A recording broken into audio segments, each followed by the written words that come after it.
So good afternoon, everybody. I am Barry Bakin, uh, and this particular webinar is called Easy Word and PowerPoint Projects for Language Practice Part 2. For those of you who have not attended one of my face-to-face workshops or one of the webinars, I am an instructional technology teacher advisor for the Division of Adult and Career Education for the Los Angeles Unified School District, which is a great position. Basically, it allows me to work with teachers in the classrooms as they implement technology. And of course, part of that has been trying to encourage and assist teachers to use online-based teaching for the last 2 or 3 years. And, obviously we've been very, very busy these last several weeks as that has become a topic of great interest and need. I am also a subject matter expert for OTAN, and that involves doing similar webinars and face-to-face workshops, which I hope will return at some point in the future. Of course, you already know what some of the things that OTAN does, but here's a few other things that you can take a quick look at. And of course, everything is available at otan.us. So for today's webinar, our objective is that US participants will be able to demonstrate to your ESL, AB, and academic students several separate projects using Microsoft Word. I should have the word Excel in there as well, and PowerPoint. The plan is to get to at least one project using Excel. But the basic idea is that students can practice vocabulary, grammar, demonstrate mastery of content, but then also learn some of these needed or necessary skills about using some of the various Microsoft Office programs. If you have attended the Part 1 project, this may seem a little bit familiar, but I do want to review it because it does talk about also some general concepts that are important to me, which is that in this particular project, which I used to do at the beginning of every semester for every class, was really great for a number of reasons. I did teach ESL. You, of course, may be teaching something different. But it introduces the students to you. You learn a little bit about them, which is always nice. But most importantly, it always gave me a sense of writing level. Because, I'm sure as the same with you, it was a level 2 class or it was a level 4 class, but, the writing varied tremendously because for most of my experience, students were placed in classes more on speaking ability than on writing ability. Some other nice features of this project is it creates a nice archive for you so that you can refer to it when students are in the class and you don't quite remember their name. You have the picture and the name, or even years later when you're visiting other classes and you see them in a different level class. It was always really nice to show them how much their writing had changed over the years. So that's a really nice project for that reason. It also introduces the idea of drafts.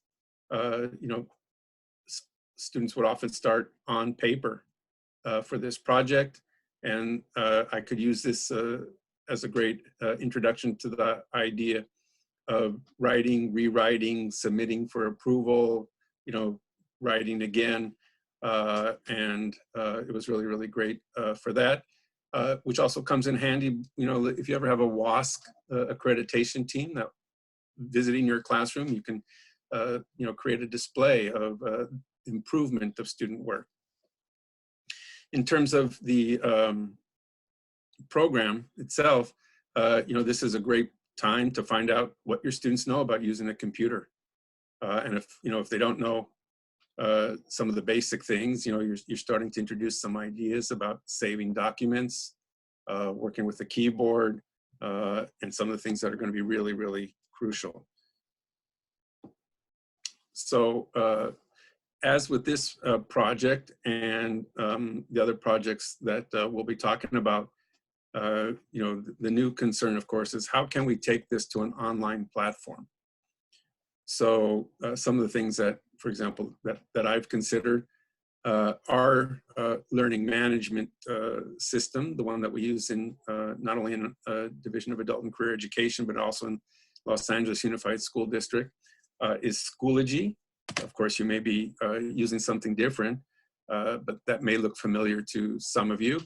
But typically, in all of the learning management systems, there's some place to include a photo and have some sort of a profile. So that would be one possible way you could easily convert this project into an online form. Of course, it could also be done as a discussion where students, they have the photo as part of their profile, and then they can update a discussion. You can also do this as perhaps a shared Google document, perhaps providing a template for them, and then every student would be responsible for a particular page of that shared document, so that they're only working on their own document within the larger document. But of course, nowadays it's not only important to decide what the actual online option will be. You also have to take into consideration what are your options for presenting the directions. How will you present the directions for the project? So everybody has I can't really go into all of the different ways that instructors are using right now to teach online during this time period. Just consider what is useful for your own situation. Use Zoom or some other camera-based platform to just show them as you're working on it. Email the instructions, place the instructions on your LMS as an assignment. Send them out by way of using Remind. Email a template. I mean, actually, today, you can. I mean, we still have the capability to email. To mail instructions by putting the instructions into an envelope and sending it on a stamp. So you still have lots and lots of options. I encourage you to think about ways that you will be showing these projects to your student. Okay, so this particular project is called the Speech Balloon Conversations. I find it to be a lot of fun. In the first part of this presentation offered a few weeks ago, we spent quite a lot of time talking about how to do this. I'm not using Word. This time I'm just going to do that briefly, and then elevate it just a little bit to doing the same project in PowerPoint. So instead of spending a lot of time on Word today, we're going to move more into using PowerPoint for some of these projects. Basically, what's great about this project, it's very, very adaptable for all levels. But because basically you're requiring them, or part of the directions is to include whatever it is that you're studying, and then you're or teaching, and then your expectation is that the students include that. And so you can be requesting that the particular speech balloon or thought balloon that they use is as sophisticated or as complex as you want. So real quickly, we'll just do a few samples. These are actual student samples where you get the idea of the difference between using a speech balloon and using the thought balloon. And so you can see students really get that idea very, very quickly. And almost all of them always included this idea that people sometimes, or most of the time, think something that's different than what they're saying. This one is particularly biting, if you ask me. I hope it didn't come out of that student's personal experience.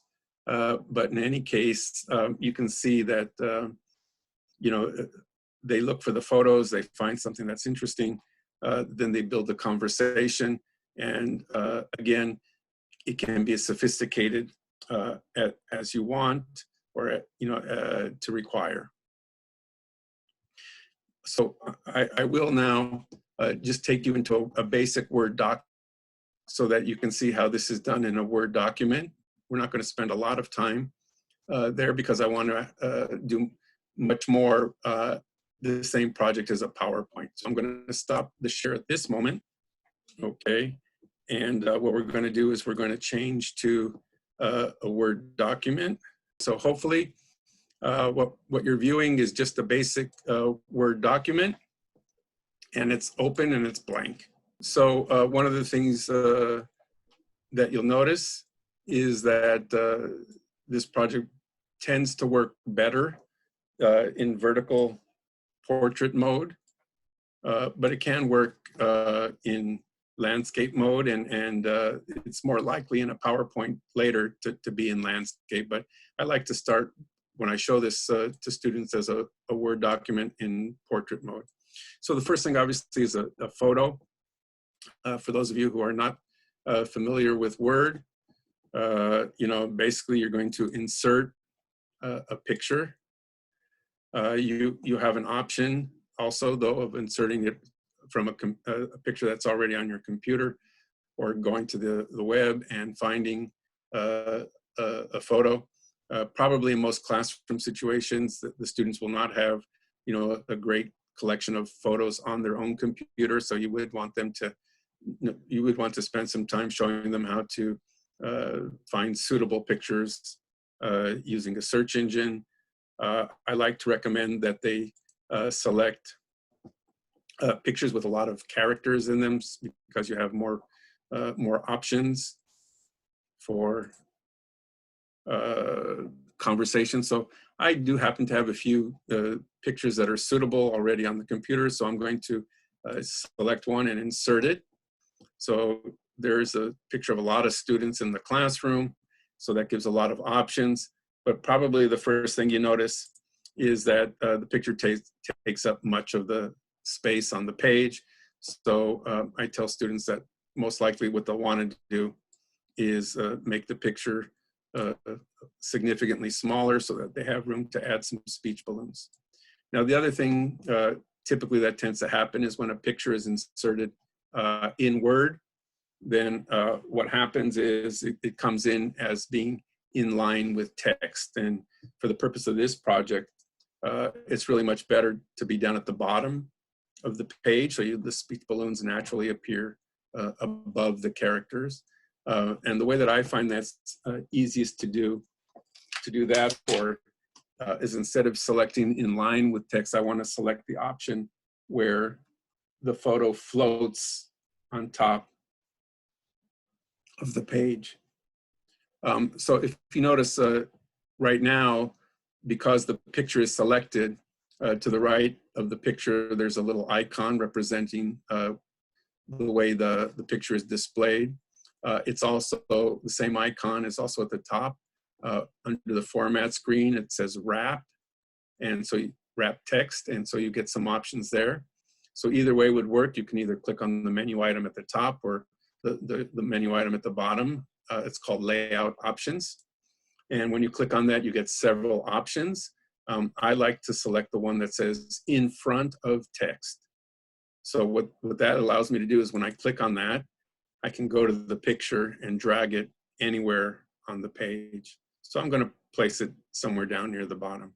At this point, you know, if you can still enlarge or make it smaller if you need it. This is a good time to point out that when working with photos, if they grab from a side, then you tend to get a little bit of photo distortion.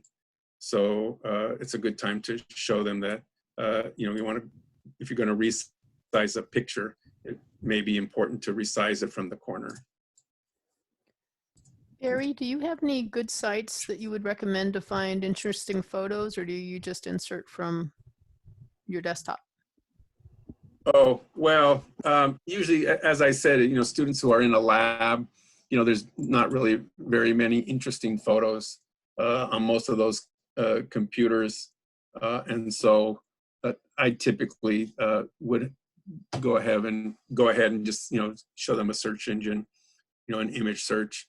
But I do give them some tips. So for example, you know, sports, or students, or things with names of people in them, you know, tend to have more characters that can speak.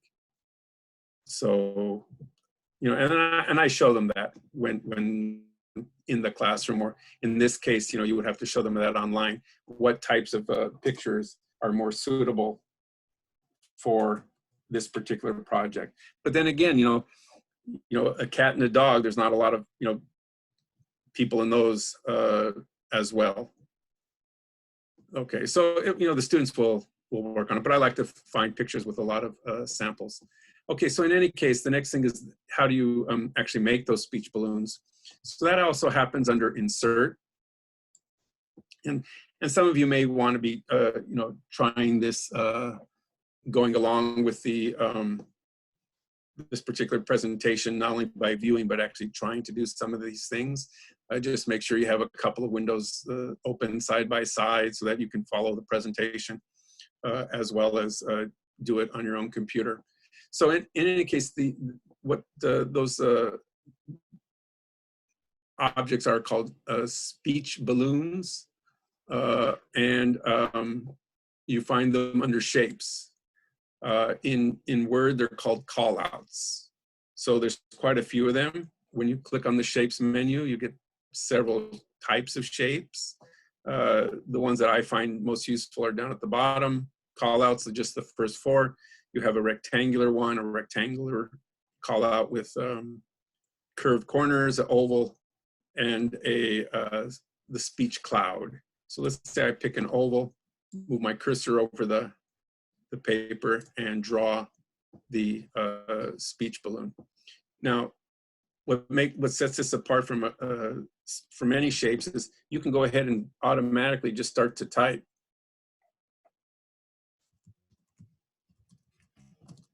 Because these these callouts are actually text boxes.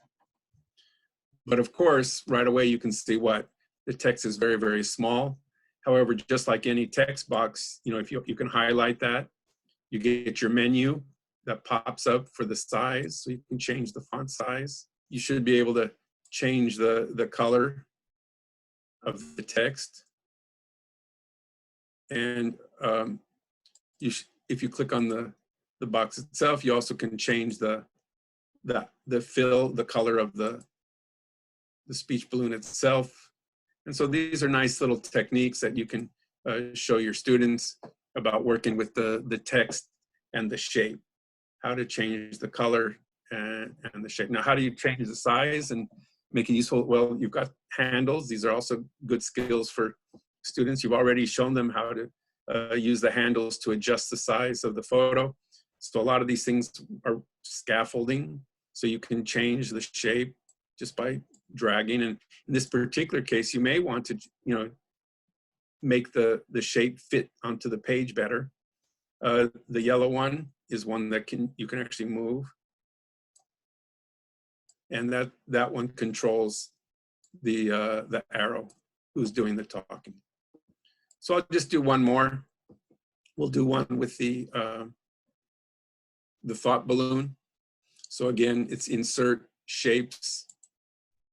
Notice there's also the recently used shape. It's right up there at the top. That's the one I most recently used. But I'm going to go down and get the cloud, draw my cloud. Barry, what does the anchor do? Oh, well, I don't know. It appears when I click on the shape. It actually means that the object will float with the text as you move the text down, but you don't have any text, so no worries. Okay. So in this case, So, and you want to show students, you want to make sure that they realize that they're not cutting off any part of the text. And there you go.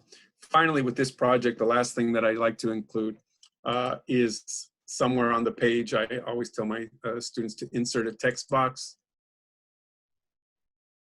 So just select text box. I pick a simple one. And what I'm going to do with this one is just, I tell students to put their name, put the name of the class, put a date, and then I'm not embarrassed, I tell them to put their teacher name. And then I have them just place it somewhere at the bottom. This one too, also notice you want to select the same thing in front of text so you can move it anywhere that you want. And basically that's the project.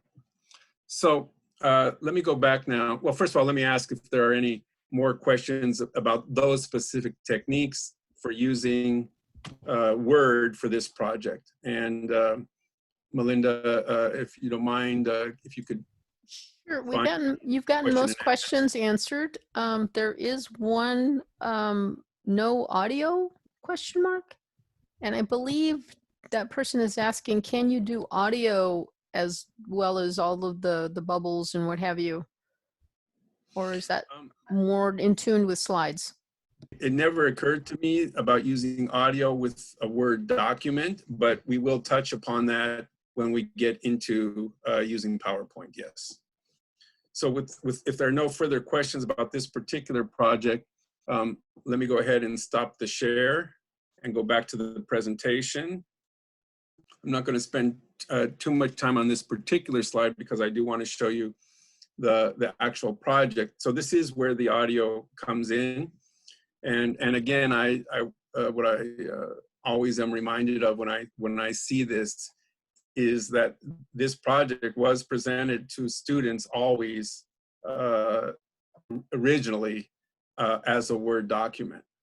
And I did not suggest to this particular student to come back and do it as a PowerPoint, but your students will surprise you and they have a lot more skills than you may think. And sure enough, the student came back with this. You can see that this is they took that same idea, okay, and they turned it into a PowerPoint. So you have now you have 4 conversations or four things being said, or one is, a couple being thought, each on a separate slide.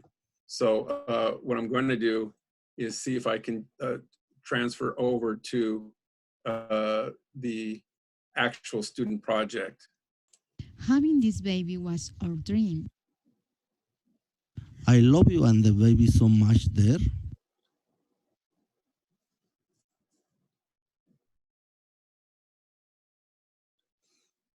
I wonder, is it my baby? So I hope that the sound did make it through on that. So what I'm going to do now is we're going to start, let's go back to the presentation for just a moment. So this could be a nice introduction to using PowerPoint for students, and sort of an introduction to the idea that many things or many techniques that they've learned in Word will transfer over to using PowerPoint or some of the other programs in the Microsoft Office Suite universe. So if they know from the very first project, how to insert a picture, or from doing the cluster balloons, how to insert a picture, then it's very easy to progress from that to doing it as a PowerPoint project. So let me go ahead and we'll get a new PowerPoint window. What I've done here is I've just created the basics of a first slide, but everything would pretty much be the same as if they learned it in Word. You have the insert, and then you have a choice of inserting a picture or something from online. And so basically, again, the idea is find a picture with a lot of people, even though, again, that's not necessary. And so the first thing that I want to do, and also notice I've already put the student name, the name of the art, the class, the school name, the teacher name, and the date. And so this is my first slide. And so a really important part of doing this, the technique that's really important is making a duplicate of this slide each time, so that the picture always stays in the same place. Okay, and then so I'm going to go ahead, and this will be the first slide. I do want to still do insert. Okay, it's in the same place. Insert a shape, and pick a call out. Insert it as we did before. Okay, and start typing. Okay, I'll make it a little bit bigger. Make it text a little bit bigger. Okay. All right. So at this point, you want to show your students that they have a couple of options. One option would be they could build the conversation with each slide. So if you want to see this speech balloon in the next slide, then what I'm going to do is, while the slide is selected, I go to New Slide, and I select Duplicate Selected Slides. And what that does is it puts the exact same slide in the order. So here's the first slide. Here's the second slide. It looks exactly the same. So in this method, what they've done is they still have this, and they could insert another shape, another call out.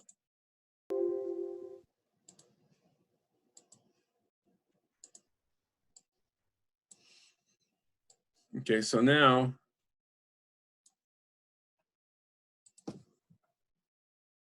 okay, maybe we'll change it for a different color.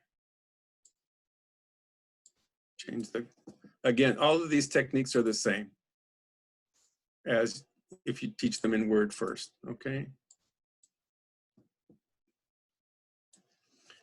But so if we're here at the first slide, then it would move to the second slide. So you could have the option of keeping this or not, but let's say you do want it to change completely, you just delete it. So now the first slide is here, the second slide is here. Okay. So the next step would, of course, would be about the, how do the students get sound into their presentation? So under slideshow, you have a button for recording. And then you have this is a little bit complex. I don't want to go into it now and do the creation, but you can start recording, they can create all of their slides and then record it as one unit. Then they can go in and change it, but that's how you get the sound into the slides. Start recording from the beginning. But you also have an option of recording each individual slide. And that's basically what happens with this, converting this particular project to a PowerPoint. Okay, so what I'd like to do is stop that and continue with the next.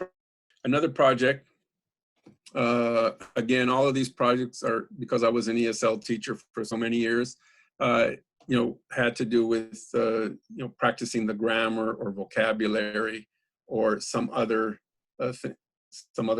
topic that we studied in class. This one is called photo grammar. And basically the idea here is to, whatever topic that you're studying, just have them find a picture, that old saying, a picture's worth 1,000 words. Well, you don't need them to write 1,000 words. You just want to basically get a sentence. In this particular project, simple, compound, complex, and adverbs of frequency, it's only called that because that's what we were studying. And so they were practicing. If you notice, the first sentence is a simple sentence. The sunsets are wonderful. This next sentence is compound. I like the beach, but I like going in the afternoon more. And then, although I like to go to the beach, the sea scares me. And then as a complex. And then the last one there is actually a combination. It's both compound and complex. So in any case, that was the idea here. Again, reinforce vocabulary, grammar, or content learned. By this time, hopefully they're more able to do this on their own. And then it's also possible that students can turn this into a PowerPoint. So if we take a look at it, again here, this is a student project, practicing with modals, and you can see that they had, I just took a screenshot of 3 slides, but the actual presentation has many more. And let me just give you a quick view of that particular project as well. When I was young, I could swim very fast. Melinda, how did that work? Perfect. Okay. All voters must be citizens of the United States. May I use your laptop? Okay, so I'm going to stop that right there. And obviously, is this a project for your level 1 students? No. But could it be a project, for much higher level students or basic language arts students or even some academic students using PowerPoint to display something that they've learned along with narration? And so, again, very, very adaptable. Here's, again, another PowerPoint project, again, using tenses. But the idea here is also to review different tenses over multiple slides. Okay. Again, in this one, the technique that you'd want to show your students, as I mentioned earlier, is copying an existing slide, duplicating an existing slide. Because when the transformations take place, for example, switching from present continuous to simple past, if you don't duplicate the location of the photo, if you don't duplicate the location of the sentences, then the transition looks very jumpy and things jump around all over the place. But if you actually duplicate the slide between, you create the present continuous affirmative declaration slide. Olga is talking on the telephone. Olga is calling her daughter. When it makes the transition to the simple past, it's almost like magic because the picture doesn't jump around and the verb is talking, magically changes to talk. It's really quite a lot of fun. So again, that's using the duplicate slide function. It's really quite a nice feature. Let's go ahead and talk about the next one. This is called the Making Coffee Project. It's an introduction to sequences. If you happen to be a CTE teacher or any teacher that you're involved with, a subject that involves doing something in order, this is a great project for getting students to break down the sequence of events. Okay, so in this particular case, I call it the Making Coffee Project only because that's what is being shown in this display. If you look at the photos, it's broken down into very discrete components of something that takes a lot of steps. But you may notice that in this introduction, the steps are not in order, they're scrambled. And so the idea is at the first presentation, try to present it scrambled and work with the students to change it to the actual order. So again, let me just stop the share for a moment and we'll go to the actual project. Okay, so in slide sorter view, what you get are all the slides and no work area. Okay, so in this particular case, I think I must have actually solved that one, but you can see what I'm doing right now. I'm moving the slides around. That was the solved version. But what you want to do is show the students first the scrambled version, and then invite them, with whatever method, if you're using Zoom, or if you just give them this and say, please put, move the slides back, save it again, and then resend it to me, in the correct version, that's what you would do. And so, obviously right now, and perhaps you can help me, and there may be more than one correct answer for this particular project. Let's see if we can put them back into the correct order. Marjorie, if you're on deck at the moment, what are people saying in the chat? Which slide would go first? One person says I is first, next person says H. Okay, so again, as the C-A-H, responding as teacher, you're actually moving these things around. Do we have any other different? Looks like everybody is A-H-H-H, C. So people are disagreeing with I being first? Majority of the responses are H. Okay. Then someone says next is C. Someone Okay. else says F should go before I. F should go, okay. Next person says H after E. H after E.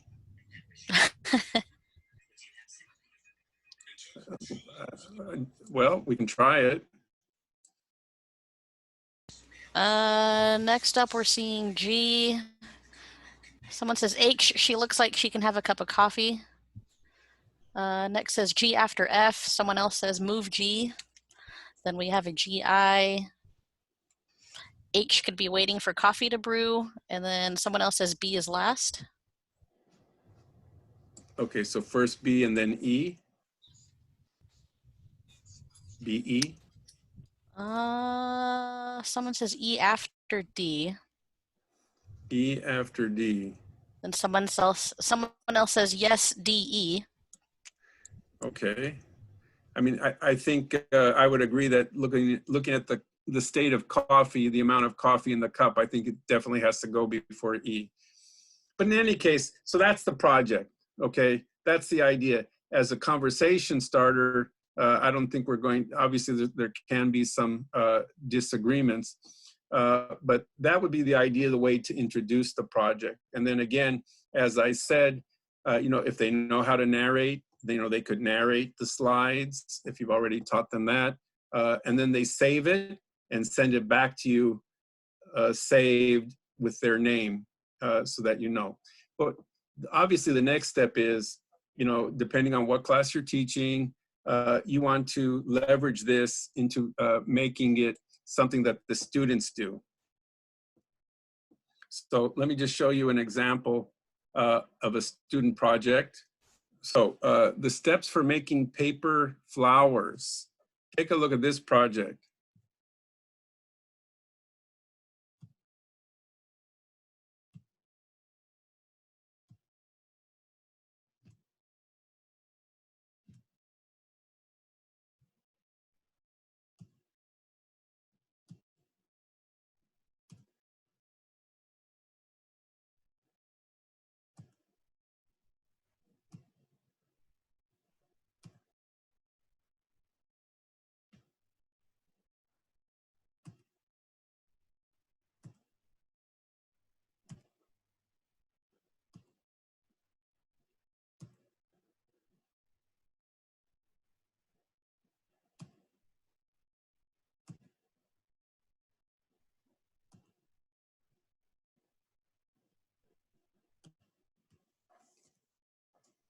What do you think about that?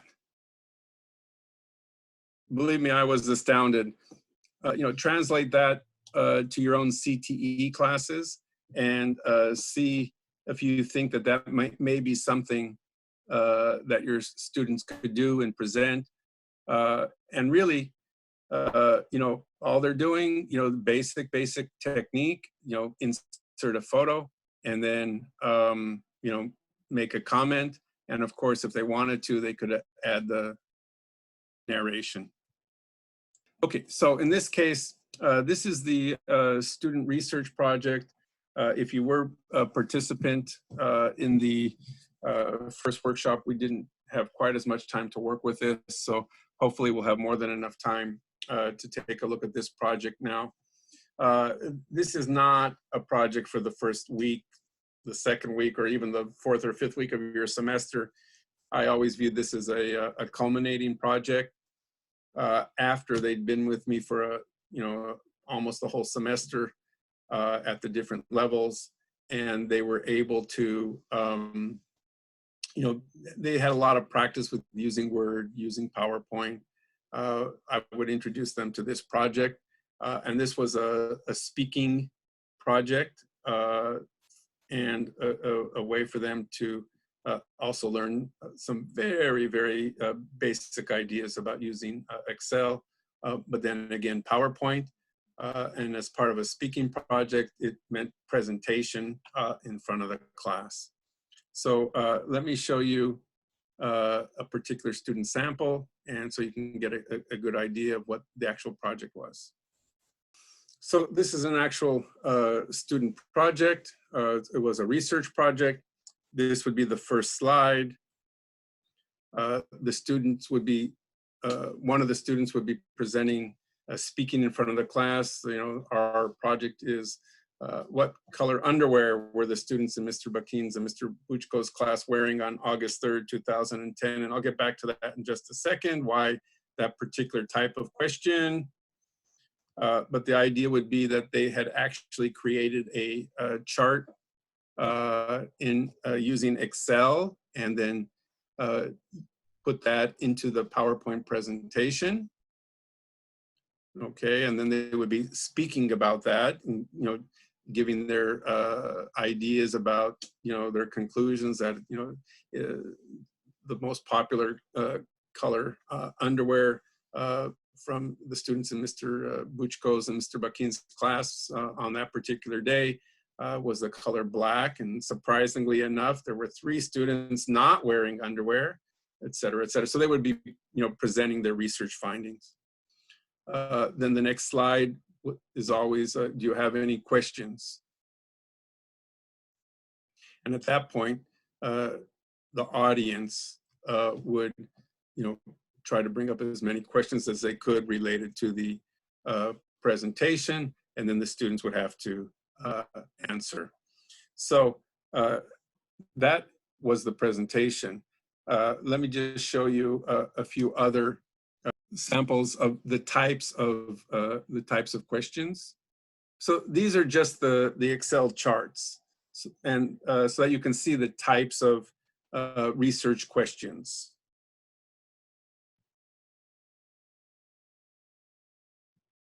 And also notice the variety of charts displayed. It's all really the same when we get into Excel, but they could choose how they wanted to display the ideas.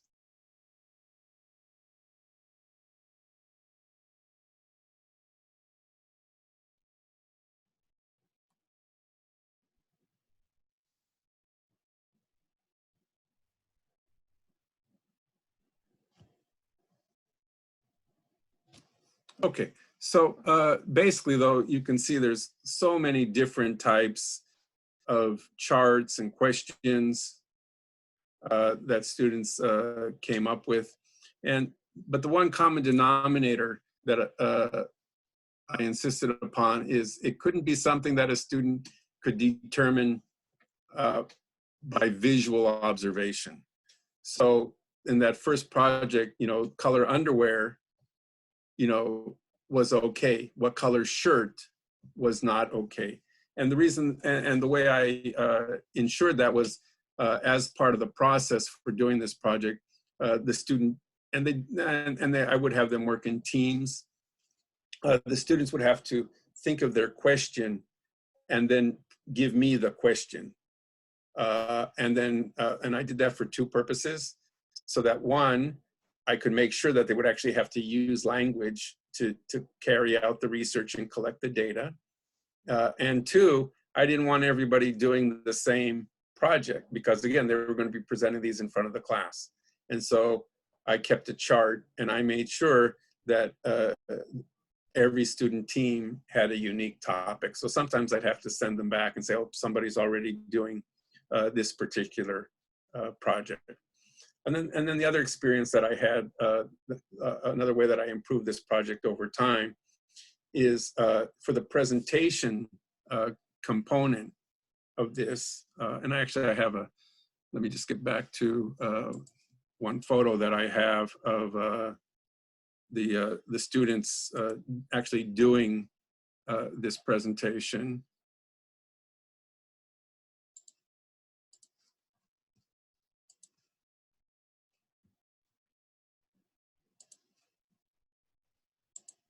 So again, students would stand in the front of the class. They'd have the PowerPoint up on the projector. That was part of it, that they'd have to, set it up.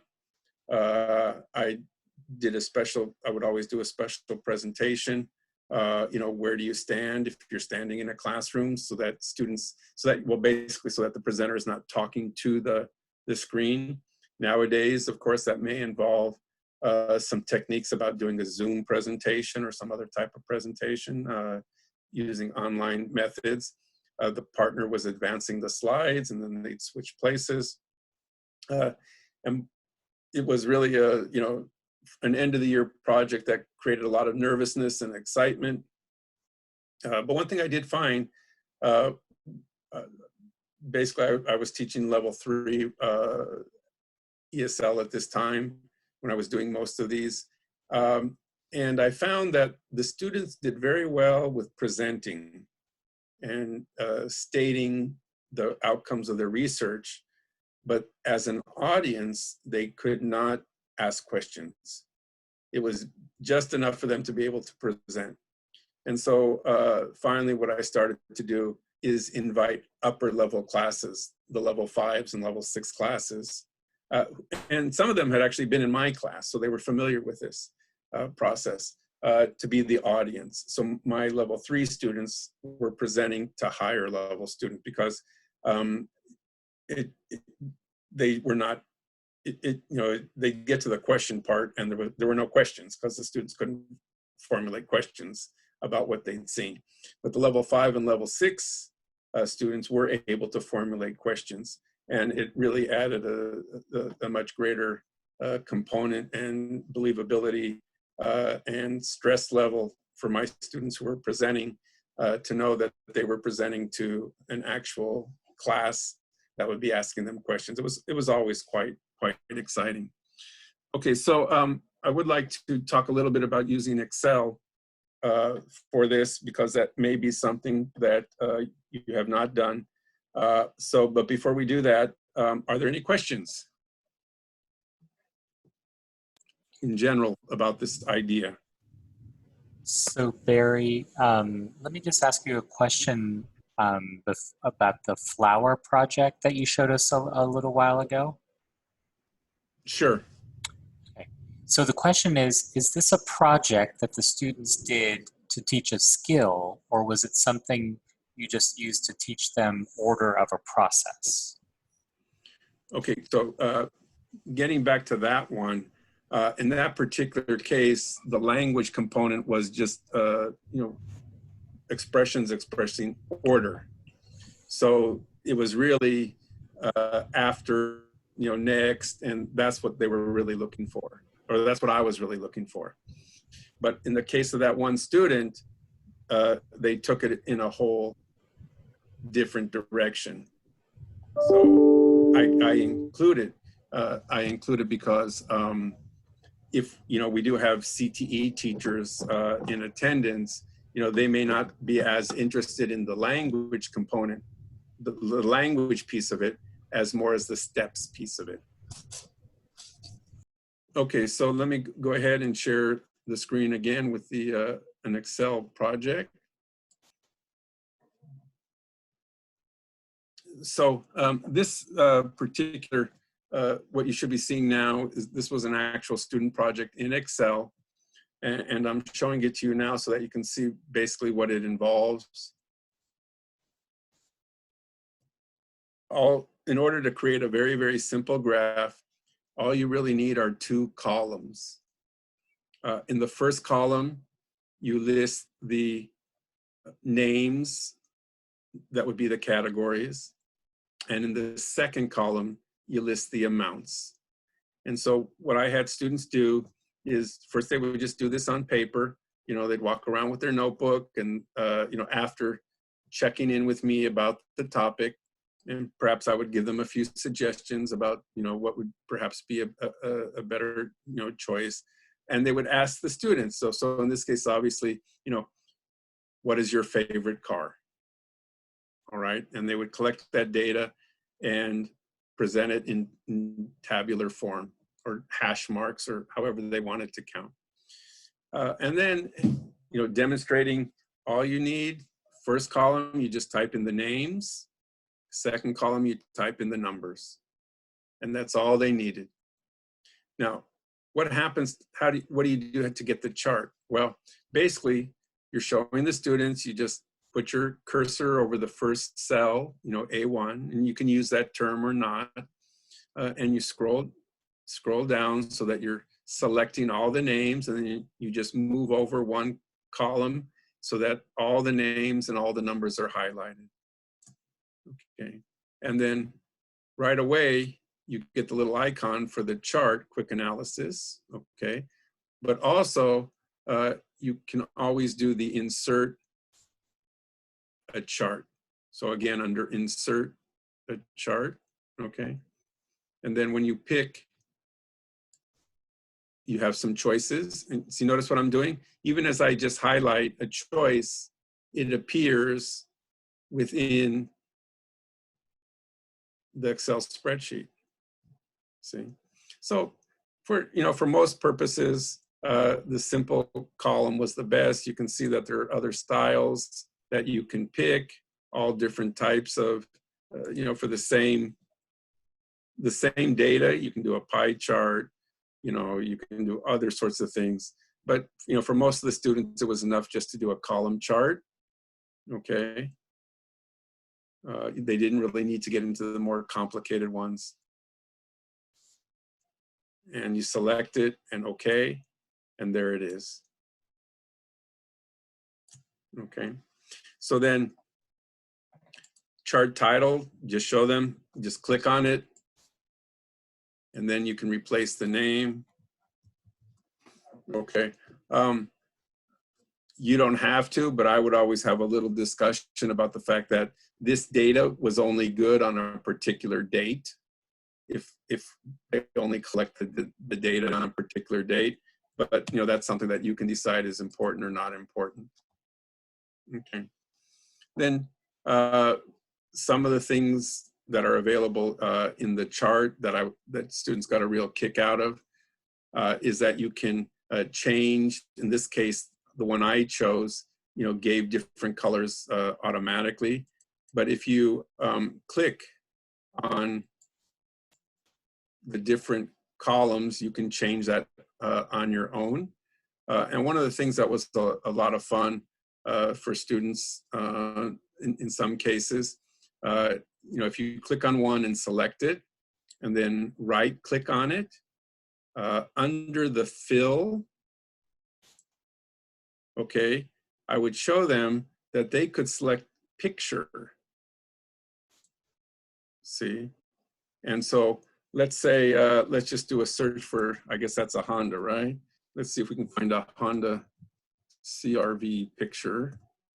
Okay, so, well, let's see, I like this one. Let's do that one, insert it. See what happens. I mean, that was really cool. Students really liked that. And they were able to have a lot of fun and also learn a cool little technique. And there are other things that you can do to change the way the item, the chart works. But basically, when it's highlighted, if you right click on it, you can copy the chart. And then once you're in your PowerPoint presentation, you just paste it right into the slide. So that was really all that was necessary for the students to do this project because they'd already learned. That was like the new item, doing the Excel. They'd already worked with PowerPoint in the class several times. Now the new component, the new skill that you're scaffolding in is working with Excel a little bit, some very basic skills with Excel, and then working with the chart and copying the chart from within Excel and pasting it into the PowerPoint slide. So again, a lot of fun for a project. It involves so many things that I felt were important. A speaking component, doing the research, talking to the other students, working together in a pair and a team, and actually doing a presentation in front of an audience using some skills that they may find helpful in higher level classes or even in a job. Okay, well, that does bring us pretty much to the end of the presentation. So let me go ahead and open it up to questions about this project, or questions about any of the projects, or any question that I think I can answer. So Barry, we do have a question, that's kind of relevant to the situation we find ourselves in now, that we're doing remote teaching and learning.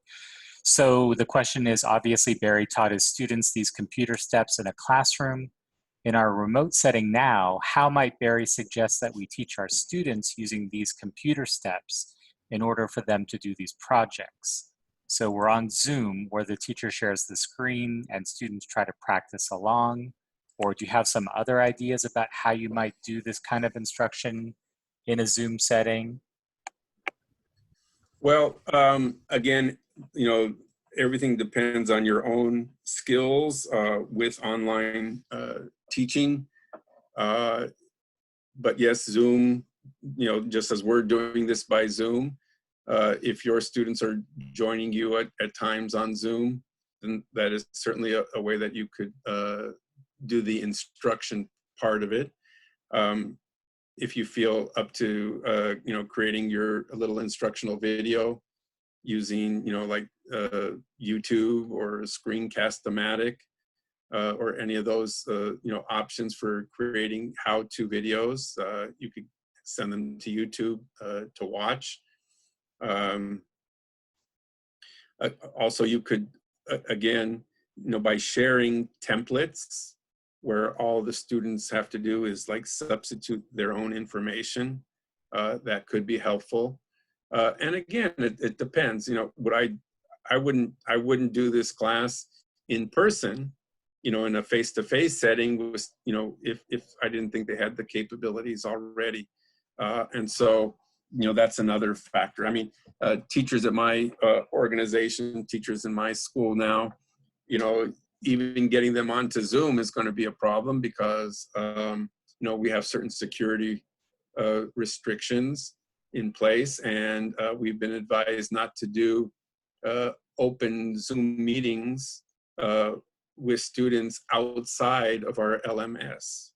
So for security reasons, because only students have a login to the LMS. And again, so these are all different things that you have to consider for your own teaching situations. This project may be insurmountable at this particular time for you, but if you're working with a CTE class, they may already be very, very familiar with these things. And so again, some people are using Remind and sending out text messages. So if you feel like you have, the time to do a step-by-step instruction, you could produce a step-by-step instruction, post it online somewhere as a Google document or whatever system your school has, and then send them a text message that just says, go here and read the instructions and submit your assignment. Obviously, I'm sure that you found it of value to watch me do some of the things on Zoom. So if that's within your capability and you have students who can do that, then by all means. If you're just limited to sending out text messages because all you have is a phone number, this may not be the best project. I'm welcome if somebody else in the chat would like to suggest some other methods that I haven't discussed. Any further questions? Just a note that when you were doing that, Barry, that there's a checkbox for Creative Commons pictures only. So if people do have those copyright concerns or licensing concerns, they certainly can limit their search to just Creative Commons licensed photos. Yes, that's a great suggestion.